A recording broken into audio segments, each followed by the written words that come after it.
నరసింహస్వామి పరమ ప్రసన్నుడై ప్రహ్లాదుణ్ణి ఎత్తుకుని తల మీద కూర్చోబెట్టుకుని, నాన్న పొంగిపోతున్నాను రా నీ భక్తికి, ఏం వరం కావాలో కోరుకో అన్నాడు. మళ్ళీ నన్ను మాయలో ముంచుదాం అనుకుంటున్నావా స్వామి? నాకెందుకు ఇంక వరాలు, నాకెందుకు ఒక కోరికలు, నాకే కోరిక లేదు. నీ పాదముల యందు నిరతిశయమైనటువంటి భక్తిని కలిగి ఉంటే చాలు. అదిగో మా తండ్రి ఏమీ తెలియక అమాయకత్వంతో నీకు వ్యతిరేకంగా బతికాడు, నా తండ్రికి ఉత్తమగతులు కలిగేటట్టుగా అనుగ్రహించు అని అడిగాడు.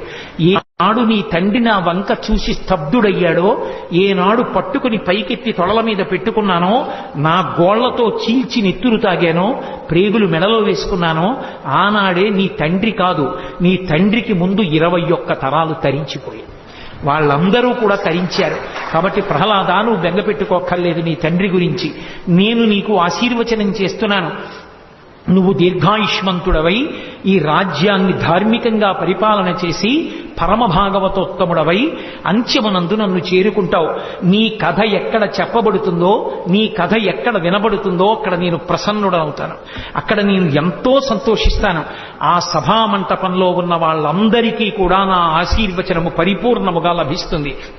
దాని చేత రోగములు సమసిపోయి వాళ్ళందరూ కూడా ఉత్తమగతులు పొందుతారని ప్రహ్లాదోపాఖ్యానానికి శ్రీ మహావిష్ణువే ఫలశ్రుతి చేశారు. అంత గొప్ప అవతారమైనటువంటి ఈ నరసింహావతారం